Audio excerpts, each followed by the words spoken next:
Sir वो क्या support system हो सकते हैं, मैं उसी का जिक्र करना चाह रही हूँ, ताकि जो महिलाएं हैं जो इस वक्त आपको सुन रही हैं, हमें देख रही हैं, बजट से उम्मीद लगाए हैं, कुछ ही मिनटों का वक्त बचा है, वो क्या उम्मीद कर सकती हैं, क्या वो सपोर्ट सिस्टम उनके लिए सरकार के दिमाग में हो सकते हैं और इस बजट में हम देख सकते हैं?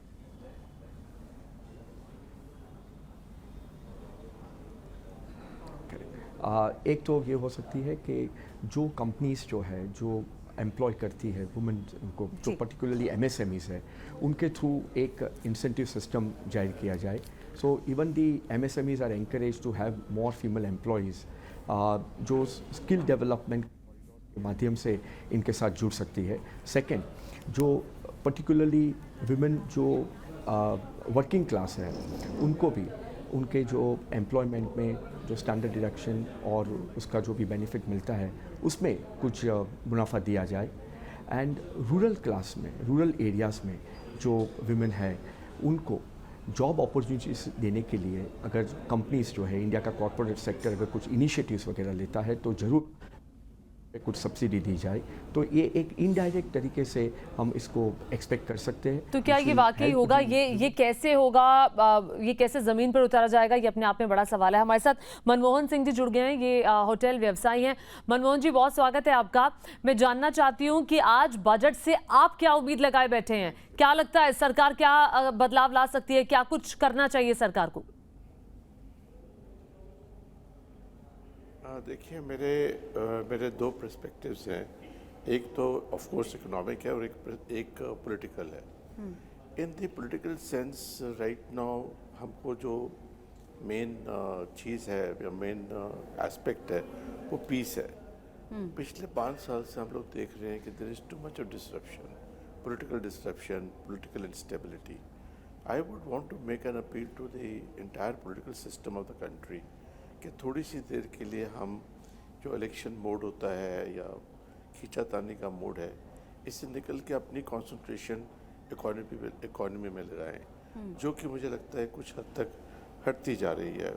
Our mind space of the people is too much occupied by the politics in this country and economics के एस्पेक्ट से हम थोड़ा दूर हो रहे हैं. So this is my first thing. Now what do you mean by political stability? Dharna, jam, band, protest, your security, your transport. So these things are the key factors for economy.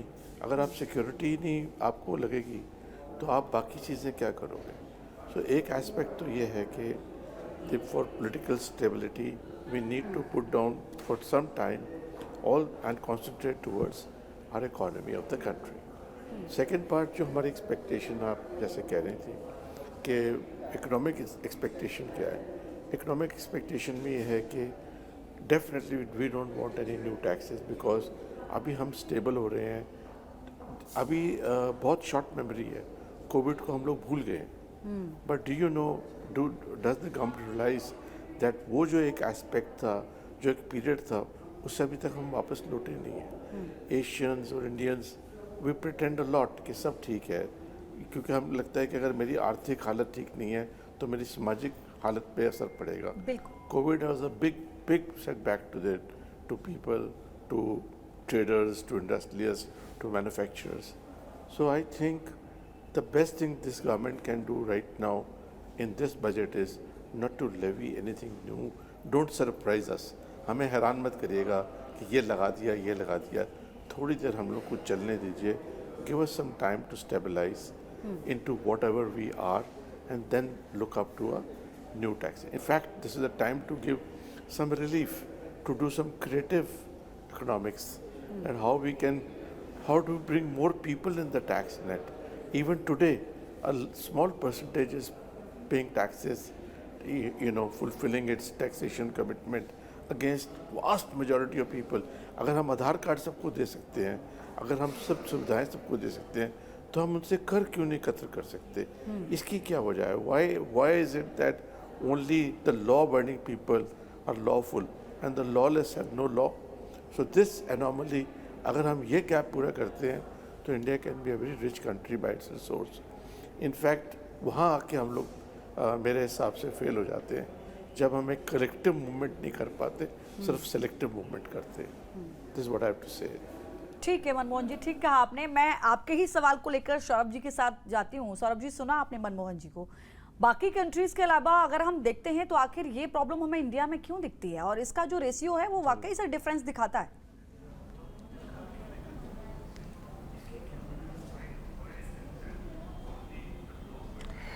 हाँ जी, मैं पूरा सहमत होता हूँ मनमोहन जी से।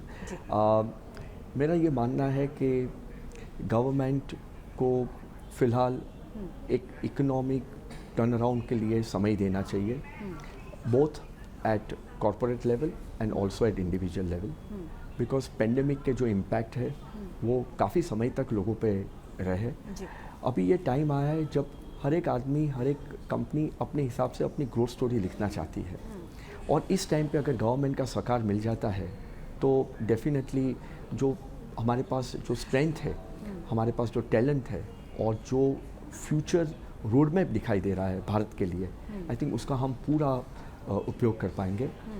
और एक point मैं ऐड करना चाहूँगा कि मेरा मानना है कि गवर्नमेंट को R&D इन्वेस्टमेंट को प्रायोरिटाइज करना चाहिए और उसको अलाइन कर देना चाहिए नेशन की प्रायोरिटीज़ के साथ, जिससे हम डेवलप कर सकते हैं climate resilient crop variables, also microbial products, और एक सस्टेनेबल फार्मिंग प्रैक्टिस सेट हो सकती है।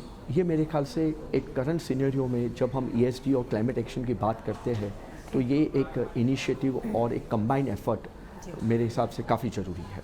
ठीक है, मनमोहन सिंह जी, अब आपके पास आते हुए आपने कहा कि गवर्नमेंट से ये उम्मीद करते हैं कि गवर्नमेंट कोई सरप्राइज ना दे, अभी अपने हाल पे छोड़ दे, क्योंकि अभी जो पेंडेमिक का सिचुएशन था उसके बाद से बहुत सारे लोग अपने कारोबार को फिर से पटरी पर लाने की कोशिश कर रहे हैं, कुछ ला भी चुके हैं, अभी बहुत सारे लोगों की उस वक्त नौकरियां भी चली गई थी, सेटल हो रहे हैं। लेकिन मेरा ये सवाल आपसे है, जो छोटे कारोबारी है वो बहुत ज़्यादा इम्पैक्ट हुए थे, MSME सेक्टर के लिए क्या सरकार को कोई कदम उठाना चाहिए, और क्या ऐसे कदम आपको इस सिनेरियो में लगते हैं कि सरकार को इन सेक्टर्स के लिए उठाने ही चाहिए जो वक्त की जरूरत है?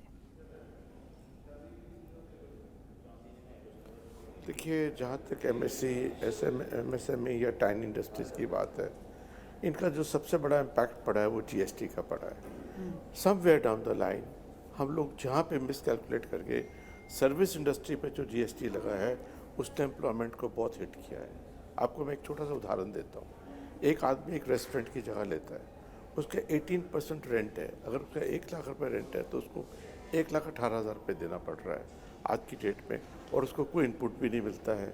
इनपुट के लिए कंडीशन ऐसी है जिससे उसका सेल नहीं होती है।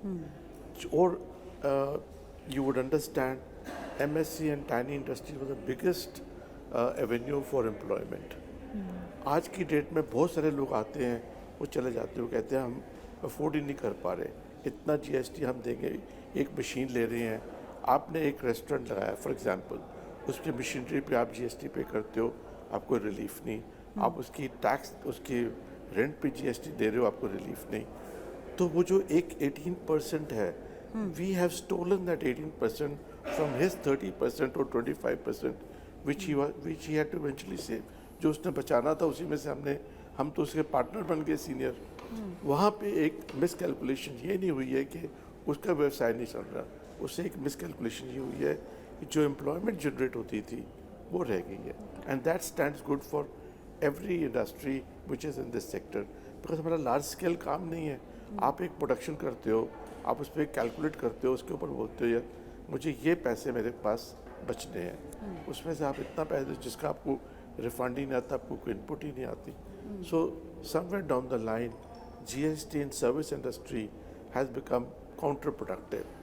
Only those people can afford to pay GST जिनका काम चल रहा है, जिनको काम चलाना है, जो काम चालू करना चाहते हैं, अनफॉर्चुनेटली उनके लिए ये बहुत बड़ा डैम्पनर है।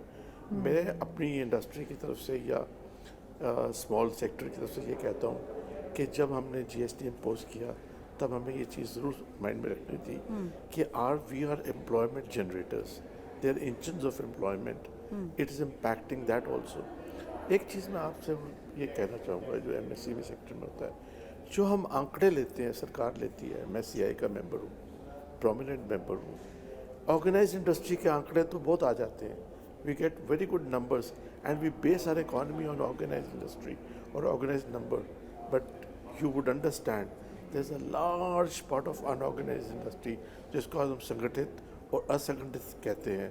इतना बड़ा देश में इतना बड़ा उसकी हमको जब हम अपनी पॉलिसीज बनाते हैं we fail to understand that there is another economy which has not been counted for, and they also, the law is for all. News nation अब व्हाट्सएप पर खबरों के ताजा अपडेट के लिए न्यूज नेशन के इस क्यूआर कोड को स्कैन करें.